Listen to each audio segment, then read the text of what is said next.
Okay, so with game one in the books, it's time now to check back in with Matt George and Kevin John, who are still down at Golden One Center tonight. Yeah, Kevin, we know that it's quieted down a little bit. You both have had some time to think and absorb this really historic night. What are you thinking right now?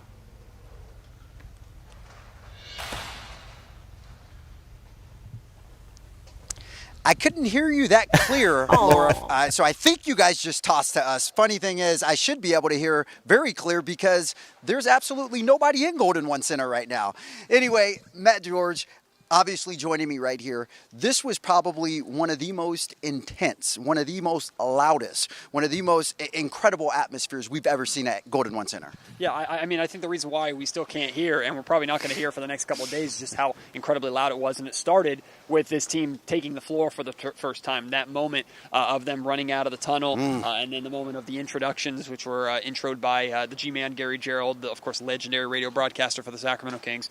So, I mean, tonight, I mean, I can speak from the heart in the sense that, I mean, sometimes when you work in media, you want to put your fandom aside, right? You bring professionalism to the table. But I can say, as someone who has dreamed about this from growing up a diehard Kings fan, last time the Kings were in the playoffs, I was 12 years old. I've dreamed of this game, dreamed of this moment, this atmosphere, what it was going to be like.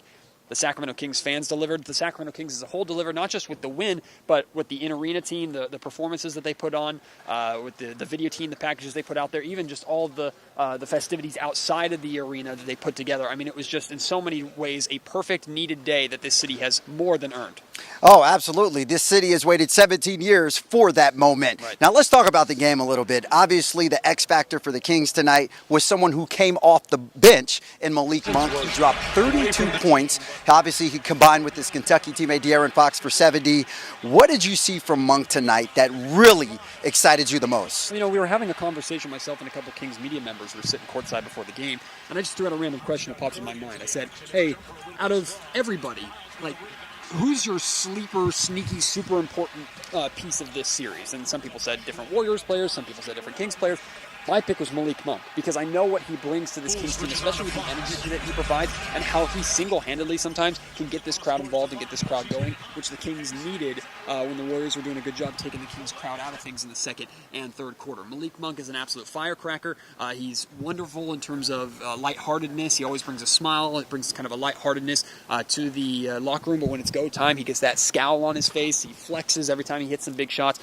Malik Monk was just massive in so many ways and so needed. The rest of this, I mean, this entire bench was needed in so many ways in this game. The starters have got to buy the bench dinner after what happened tonight, but Malik, of course, was the leader of that charge. Well, fortunately, the starters make enough money to buy dinner for not just the team. They could have treated everyone in Golden One Center for dinner tonight. Got that right. Now, you know, the thing I like about Malik Monk, and we talked about this earlier, was what he said in practice yesterday. He was one of the most fearless people, Kings players in practice when he said, I'm going to come out and we need to hit them in the mouth. And it was good to see him do that. Now, someone else who came off the bench and played big tonight and contributed was Trey Lyles, especially in that second and third quarter there. He came alive. He was knocking down the three ball, playing great defense, and pretty much doing everything the Kings wanted him to do. Yeah, Trey has been so reliable in so many ways. And for the Sacramento Kings to struggle the way they did, they shot 4 of 22, their first 22 threes of the game.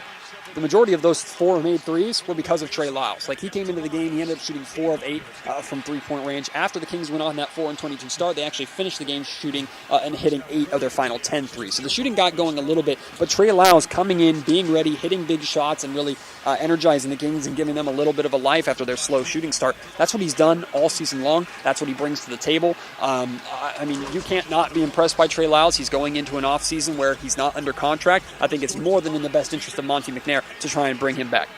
Yeah, absolutely. And we've seen him, really play some big minutes tonight. In addition to a lot of the other bench players, someone else off the bench who we've seen be inserted in the rotation, especially the last couple of weeks of the season, is Alex Len. And he had one of the best plays tonight when he swatted Draymond Green and pretty much told him, get that out my kitchen. Yeah. He also had 2 emphatic dunks in the first half. Alex Lynn, just a great rotational player, and has come up and played some really nice minutes for them recently. Well, when looking at this matchup, I really didn't think Alex Len was going to get that much playing time, if any at all, because of matchup purposes. The Golden State Warriors like to play small. Alex Len is a little bit on the bigger and slower side. I thought maybe this was going to be, if anybody's getting a rotational spot, it might be Chimezie Metu for his size, which we've seen a lot against the Warriors during the regular season. But Alex Len has earned this opportunity. He carved out a role for himself at the end of the season, has been playing really well. And if we're being completely honest, the numbers aren't going to support this, but numbers don't tell the whole story.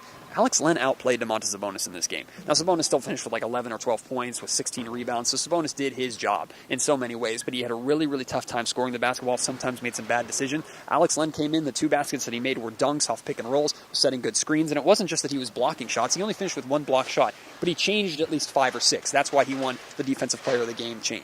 Absolutely. And also, that's Matt George. If you want to hear more of him, be sure to tune in to the Locked On Kings podcast, which Matt does daily. And I know he has some fire for us on that podcast tonight. Be sure to tune in. Matt and I will be right back out here on Monday as well for Game 2. In the meantime, I'm going to send it back to you guys in the studio.